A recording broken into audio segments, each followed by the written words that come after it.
So today is quite exciting. So I'm just going to wait a couple of seconds because this is our first time doing a live broadcast on Twitter. And I've just looked at the details here. Twitter is going on immediately and LinkedIn is taking its time. So those of you on LinkedIn, you're just going to have to wait and miss out this first section.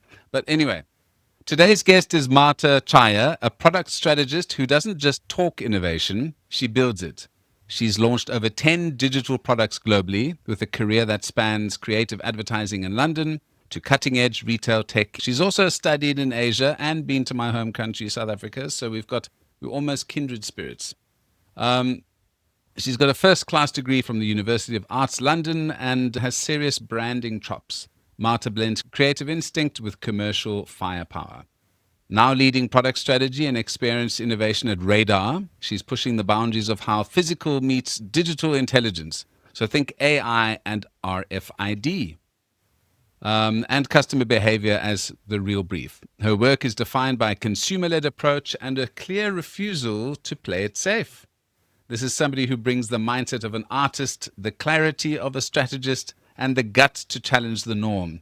So we're really going to go in now into a little bit of how to build products that matter and the future of experience design, personal brand, and Perfect. innovation at the edge. So, I mean, that's all we're going to talk about tonight, Marta. Sounds really exciting. And yeah, thank you so much for the intro. Radar is actually something I've just joined very recently. I'm super excited about that. 2 months. It's an amazing community. You have to sort of fill out the whole application. And I'm currently in the onboarding phase where it's a global community of researchers, innovators, really people who really want to make a difference, all sort of coming together to ideate and create as well. And besides of this, I'm also working independently, which is very exciting too. I'm based here in London, but also with experience from Hong Kong as well. I suppose the big issue now, especially with so many amazing potentials out there globally, is that the big brands of the past are not necessarily what's going to happen in the future. And I'll give examples of this. You mentioned in your bio that you've worked for, you use examples like Lego, Disney, and Apple, but these companies are all 50 years old. So these Hmm. are old companies with tons of money behind them. There was television, there was radio, there was billboards. I don't know which company I've worked for in the last couple of years has actually ever built a billboard. So, talk to me a little bit about the importance, maybe, of building your own personal brand, especially in this space with Radar. Sounds good. So I think in terms of the bio that I would love to have worked with Disney or Lego. This is definitely something for the future. But in the pitch, I might have mentioned them because they are definitely one of the most innovative businesses out there for sure. And I think in terms of building a personal brand, specifically for the innovation space or also marketing space, you have to be an example for any potential clients. So if you are to start your own marketing agency or brand consultancy or innovation, and no one has ever heard about you, or you've not really tried yourself the different tactics that you're about to sell to your clients, that's not a very compelling story to tell. And also for you, as either a founder or a community member or just a professional, you want to continuously grow and continuously build your own toolkit of different exercises that you can do or different sort of go-to-market techniques. And if you live yourself with those sort of like toolkits in mind, you continuously improve on them. And so whenever then you pitch for a new brand or you work on a new project, you know how to do it so much better. So an example, which is definitely more from like a private personal living space, but so I'm very much an advocate that any innovation or brand experience or anything in general that any brands do, it really has to have the consumer in mind as the first sort of step. Like now there's such a big competition. There's so many brands out there. And so for you to really be memorable, it's not enough for it to be attention grabbing because the attention span now, it's so short with TikTok and everything else. It really needs to make people feel. They really need to get out of this knowing that, wow, this brand really understood me.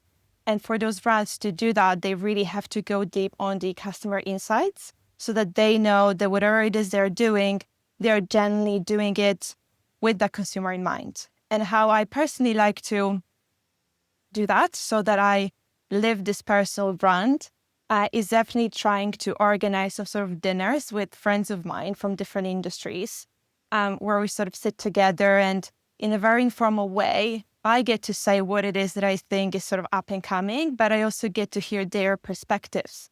And I'm often really challenged by what they think, working with, let's say, luxury brands or being in food industry, what it is that they face on a day-to-day basis. But me sort of doing that type of a focus groups, then whenever I'm doing that with a client, I feel so much more confident. And I'm able to do that in a way that's not really scripted because it just comes naturally. And that's how I think I'm learning to live that personal brand. It's a tough one. A lot of people struggle with networking, and it sounds like you are a networking type of person because it's very difficult for somebody who's not outgoing to go to different countries, like studying in Hong Kong, going to South Africa and working on charitable experiences. Um, and that is, as you mentioned, you get very different insights from these global markets and you get a better idea of what people are thinking about and talking about. Let's go now into something that you're very good at, obviously, which is experience design. Now, I am a big fan of something called the customer journey. So I specialize in understanding how the customer journey works. And especially with all of this new technology we've got, there's beautiful, new, shiny objects all over the place that we can use. But the fundamental is the customer journey. Where does experience design fit into the customer journey? Yes. Well, for me, from my point of view, they sort of they go together. It's like yin and yang, right? Because it's basically very similar to what I've just mentioned about the customer sort of insights. And feel free to disagree with me or challenge me on this. But I think whenever brands are building those experiences, they really have to keep in mind the audience, right? Like not only the insights about them, so who they are, what they are feeling, etc. But they need to have this other challenge, which is apply those insights into their branded world. And so if they're a hotel and they're trying to really appeal to, let's say, Gen Z and like really young people and encourage them to spend their parents' money probably, or, if they're already working, their first money, and they know everything about them, like, what they want, how they behave, those insights, this is a great start. But then they have to take it and sort of map out the journey, because it's one thing to like really know that, okay, they, for example, really care about being able to show off where there is that they're sort of like dining or going out, or be able to, let's say, recommend them. But how are you then going to take it into that experience? Like on which sort of steps of the journey? And so, you can take it very literally and sort of, take the insight and just push it out there in the customer journey in a way that seems very obvious. Or then you can be more creative, which is where a lot of innovation and experience agencies or consultants come in and think, okay, how can I take that insight and knowledge of that audience and actually extend the journey to 10 more steps and take not only when they're in the shop, but how do they find out about us? How do they then, let's say, interact with us online? Like, are we going to follow up with them? Are we going to try to bring them back as a loyalty program? There's so many different ways in which we can take the customer insight and really apply it to the customer journey to create the most engaging experience, but also one that's not just one step, right? But it's a few different steps in that journey. Now, I've got a tough one for you here, which is you've worked with quite a few premium brands and you're working on a premium hotel concept now as well. And when it comes to premium brands, perception is pretty much everything. If you're trying to bring in innovative processes to these luxury industries, it's sometimes going to be quite risky. And I'll give an example. I see you've worked on a luxury brand, which we don't have to mention. But I remember a couple of years ago that companies, Louis Vuitton and Gucci and businesses like that, were absolutely against going online. They didn't want Yeah. a website where you could buy products. They didn't want any of that because they thought it was going to degrade the brand. But now I've seen companies like Louis Vuitton and Gucci create NFTs. I mean, that maybe was 2 or 3 years ago.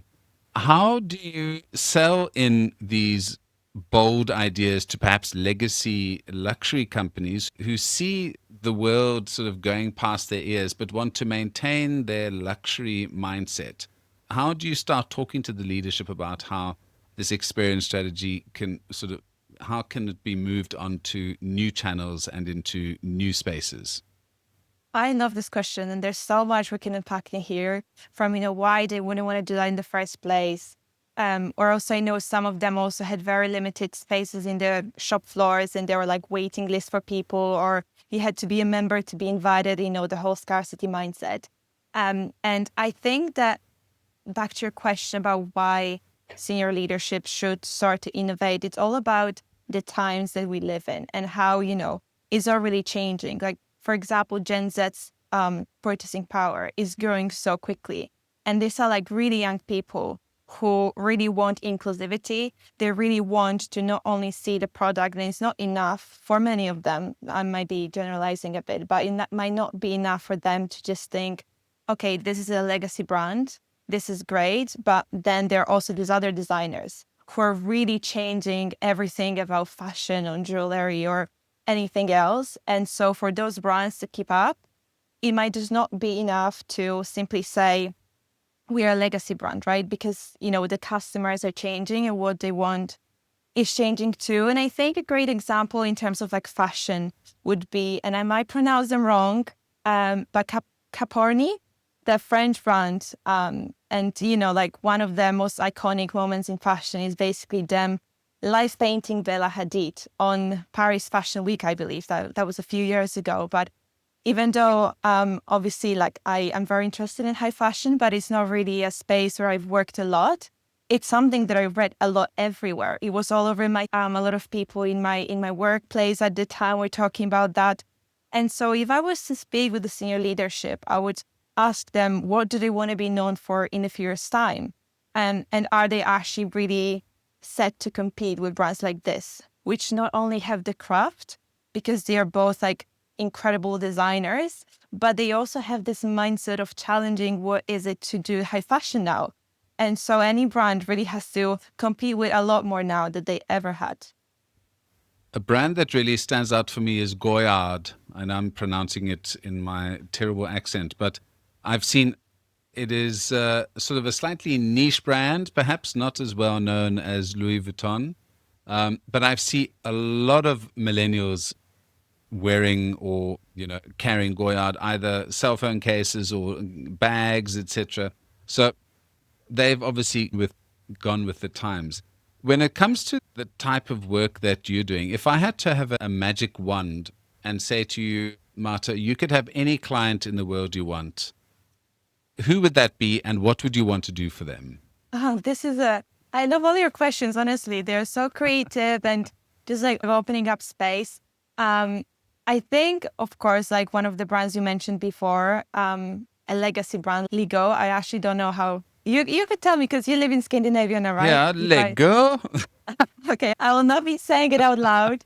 But the reason for that is that I just think that in terms of the creative challenges that they have and the types of innovation budget and the innovation willingness that they have in-house, that would be just incredible to be part of this even for a moment, because, they're obviously innovating the children's education space, but beyond that, they're also sort of doing this continuous education for adults. They have all those different competitions and everything that they do. It just seemed like it's so simple, yet so surprising at the same time. That is too easy an answer. I want you to give me a legacy brand that is not doing well, that they must come knocking to your door and you're going to solve their problem. A legacy brand. I think there's a lot of great hotels out there we're talking massive hotel chains that honestly, there's a lot that I think that they do great in terms of, let's say, customer experience.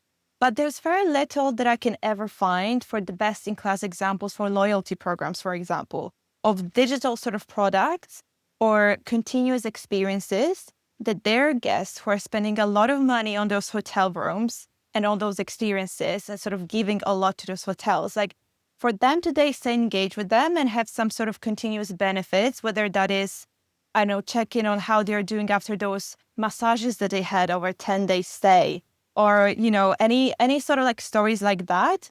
I don't think there's that many examples. And I've recently was checking that across a few different biggest names. And yes, they have, for example, they have a great program. They recently changed the name, so I might be saying it wrong, but they have a lot of great benefits across a few different tiers. But there's a lot of other hotels out there that they actually not doing anything in that space. And especially now, if we're thinking about the broader culture and sort of conversation happening around the White Lotus, like hotels are now having a lot more chatter online of what it is to sort of like be a guest somewhere and how much sort of, I don't even know how to phrase that, but if you're a guest of a certain hotel and it's like a hotel like Four Seasons, that is speaking a lot about you for your personal brand, back to your first question.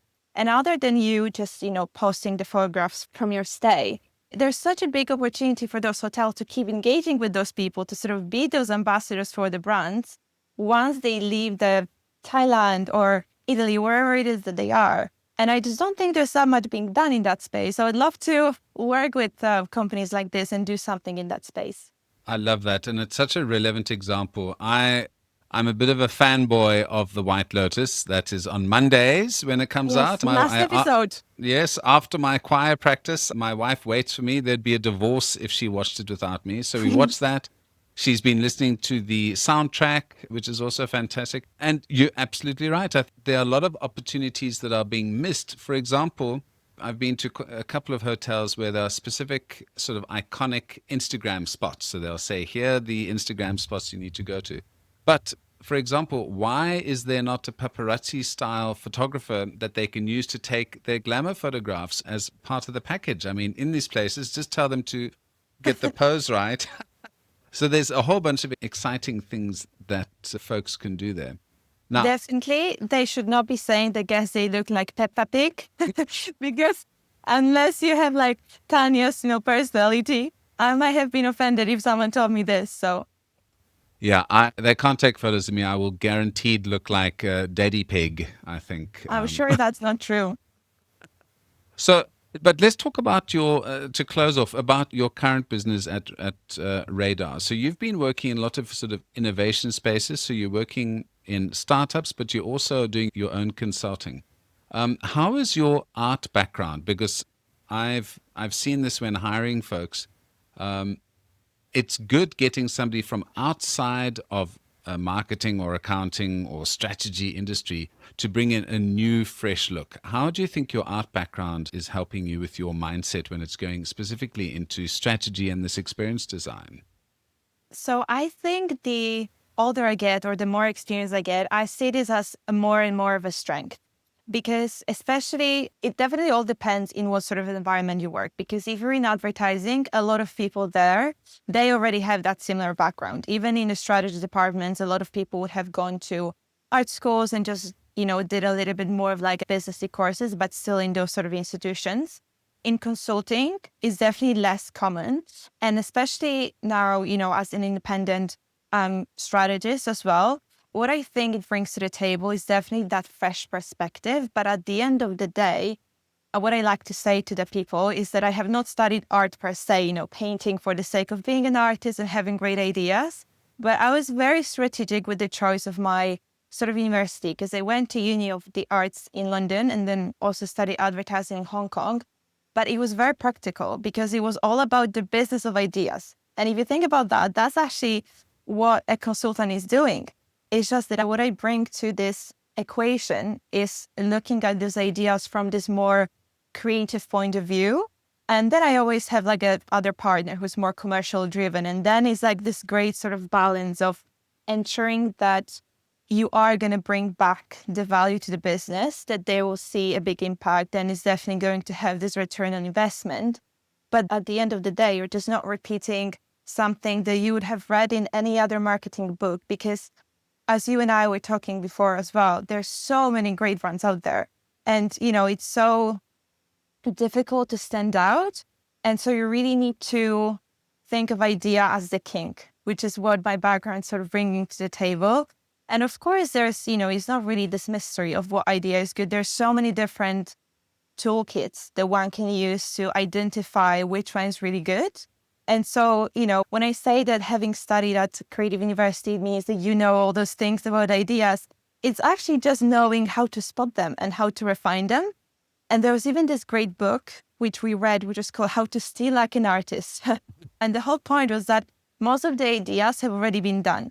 So if there's a business trying to really break it online, or which are really trying to make the brand that stand out, that it's so easy for them to sit down, cry, and be like, oh no, but everything has been done before. And most probably, whatever it is they're doing, it has been done before. So of course, they can do that better, but also they can look at the best examples out there and be like, okay, I want to be inspired by this part that they're doing, and then add this other part. And I think this, back to your question, this creative background basically enables the client to look at those ideas and demystify them and be like, okay, actually, I can have a say in all that and do something that really stands out. Well, it's very sad how few people know the difference between a Malevich and a Kandinsky right now. Since we are going into this AI age where you can type in things in ChatGPT and get brilliant answers, honestly, the differentiator going forward, I think, is going to be creative ideas, and not necessarily the execution of it, but being able to come up with having the background knowledge and the understanding to ask the correct creative prompts for AI. And I think that's going to be quite useful going forward. Now, Marta, if folks are interested in learning a little bit more about experience design and personal branding and innovation at the edge, which is what you're talking about, where am I going to send them? You can send them to me. And there's also, and now more like a sort of good resources online that I can suggest. There's one website that I'm the biggest fan of. And this is definitely more in the creative sort of space. But back to just what we've been discussing of how we build ideas, it's called Trend Watching. And so what they do is every single day, they curate different things that brands all over the world are doing very well. I don't promote trendwatching.com. I've seen lots of their reports. I want to know more about Marta. Where am I going to send people to if they want to work with Marta? Please send them to my LinkedIn. I am working on this new sort of consulting website, but it's under construction. But I would love to speak with anyone who sends me or drops me a DM there on my LinkedIn and speak anything innovation, ideation, brand experiences, and I would love to chat. I will put your link in the description so people can click on that. And if anyone's really interested in innovation, I've got a book here. I really want to know. And it is called The Trend Forecaster's Handbook by Martin Raymond. If you haven't, and he's from the Idea Laboratory. If you haven't come across this guy, and look, I even have it signed. That's how I even made sure I got it signed. This guy, Marta, if you haven't read it, you need to. It's the Idea Laboratory. It changed my life and my thinking of the world and innovation. This is a book you need to get your hands on ASAP. Marta, it's been great chatting to you. And I look forward to reading more of your pieces and look forward to when your website comes up. So when your website is ready, send it to me and I will share it with all of my followers. Thank you so much for joining us. Thank you. Bye. I really do appreciate your comments. So why not go and watch this live on YouTube or go to my website, kuhne.no. That's KUHNE.no for more information.